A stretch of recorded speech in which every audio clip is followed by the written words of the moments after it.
Elle arriva tôt à son propre siège et on lui demanda d'attendre dehors comme si elle n'existait pas. Les assistants passaient sans la voir. Des dirigeants riaient derrière des parois de verre fermées. Une invitation de calendrier resta sans réponse, tandis que la sécurité la regardait à travers. Les minutes s'étiraient, les chuchotements se répandaient. Quelqu'un plaisanta en disant que le mythe de la fondatrice était exagéré. Le téléphone resta baissé parce que personne ne pensait que ce moment comptait. Elle ne dit rien, regardant l'arrogance se répéter en temps réel. Ce qu'ils ignoraient était simple et fatal. La femme qu'ils mettaient à l'écart détenait toujours les votes, l'autorité et les documents de sortie. Et la réunion dont elle était exclue allait mettre fin à toutes les carrières qui s'y trouvaient. L'horloge du hall tic-taquait plus fort que d'habitude alors que Marissa Langford se tenait à 10 pieds des portes de la salle du conseil de l'entreprise qu'elle avait fondée. Elle était arrivée tôt. Son invitation au calendrier avait été acceptée. Pourtant, la réceptionniste jeta un coup d'œil à son badge, fronça les sourcils et dit qu'ils étaient en réunion. « Vous devrez attendre dehors. » Marissa hocha une fois la tête et se mit de côté. La première humiliation atterrit silencieusement. Être réduite à une visiteuse dans sa propre maison.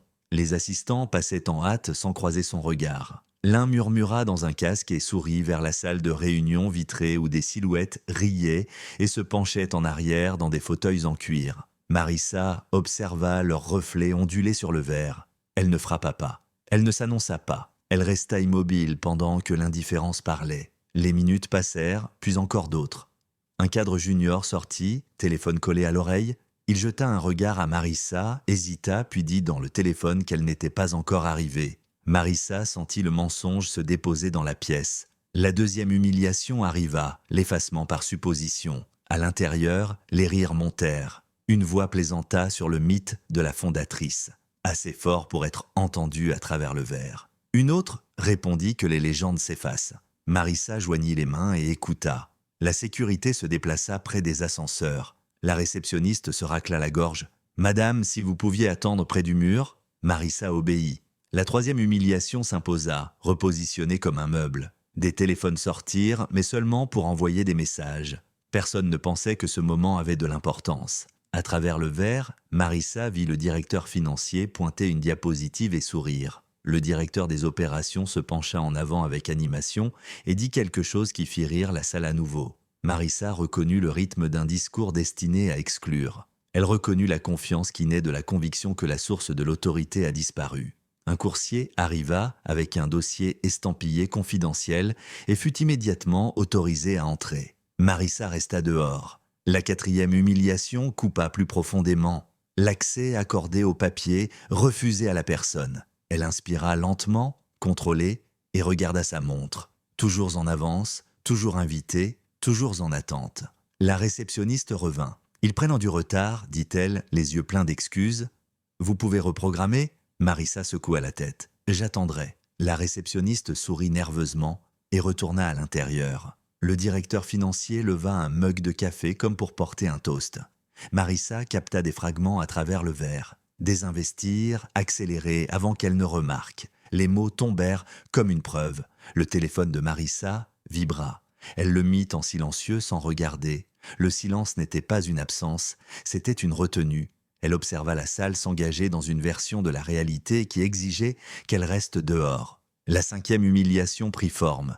La conspiration jouait dans le confort. Enfin, la porte de la salle du conseil s'entr'ouvrit et le directeur des opérations sortit, manquant presque de heurter Marissa. Il se figea. « Oh !» dit-il, surpris. Marissa croisa son regard. « Vous n'avez pas regardé ?» répondit-elle calmement. Il rougit et se tourna vers l'intérieur. « Elle était là » annonça-t-il. Les rires incertains moururent en plein élan. Des chaises bougèrent. La porte s'ouvrit complètement. Le PDG cligna des yeux. « Marissa, dit-il, se levant à moitié, nous pensions… » Marissa passa devant lui et prit place au bout de la table. La pièce devint silencieuse. Le projecteur bourdonnait. Le sourire du directeur financier s'effondra. Marissa posa son dossier sans l'ouvrir. « Continuez, dit-elle d'une voix égale. Personne ne parla. Elle attendit, comptant les secondes nécessaires pour que la confiance s'évapore. « Vous parliez de désinvestissement ?» relança-t-elle. Le directeur financier balbutia. « Nous explorions des options. » Marissa hocha la tête, sans notifier l'actionnaire majoritaire. Elle balaya la table du regard. « C'est moi !» Le PDG se racla la gorge. « Il y a eu un malentendu. » Marissa n'éleva pas la voix. « Vous m'avez laissé dehors, dit-elle. Ce n'était pas un malentendu, c'était une décision. » Elle tapota la table une fois. « Maintenant, j'en prends une. » Elle fit glisser un document sur le bois poli. Des lettres de licenciement multiples, présignées, datées de ce matin. Le directeur des opérations avala sa salive. « Vous ne pouvez pas faire ça. » Marissa soutint son regard. « C'est déjà fait. » Elle fit un geste vers le verre. La sécurité apparut instantanément comme appelée par la vérité. La 6e humiliation arriva, le pouvoir changeant de direction. En public, le directeur financier tenta de négocier. Pensez à la réaction du marché. Marissa hocha la tête. J'y ai pensé. Elle pointa la diapositive encore figée à l'écran. Vous avez prévu de vendre ce que vous n'avez pas su gagner. Vous l'avez planifié sans moi. Elle se tourna vers le PDG. Levez-vous. Il le fit. C'est terminé, dit-elle. Vous tous. Les chaises raclèrent, les voix se chevauchèrent. Marissa leva la main et la pièce se figea. « Cette entreprise n'attend pas sa propriétaire, dit-elle. » Elle lui répond. La sécurité escorta les dirigeants un par un, au-delà du verre, où les assistants regardaient, stupéfaits. Les téléphones se levèrent enfin quand la salle fut vide. Marissa se tourna vers le personnel restant. « Réinitialisez le calendrier, dit-elle. On commence maintenant. » Elle se leva, ajusta sa veste et marqua une pause dans l'embrasure de la porte.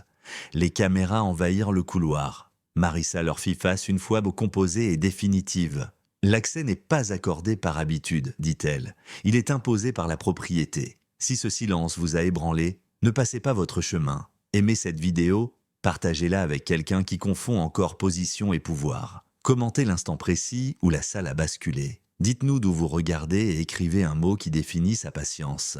Abonnez-vous et activez les notifications pour plus d'histoires où l'arrogance s'effondre publiquement, où la propriété parle sans crier et où la dignité décide qui attend et qui s'en va. Restez présent, restez audible et exigez le respect partout où il est refusé, dès aujourd'hui.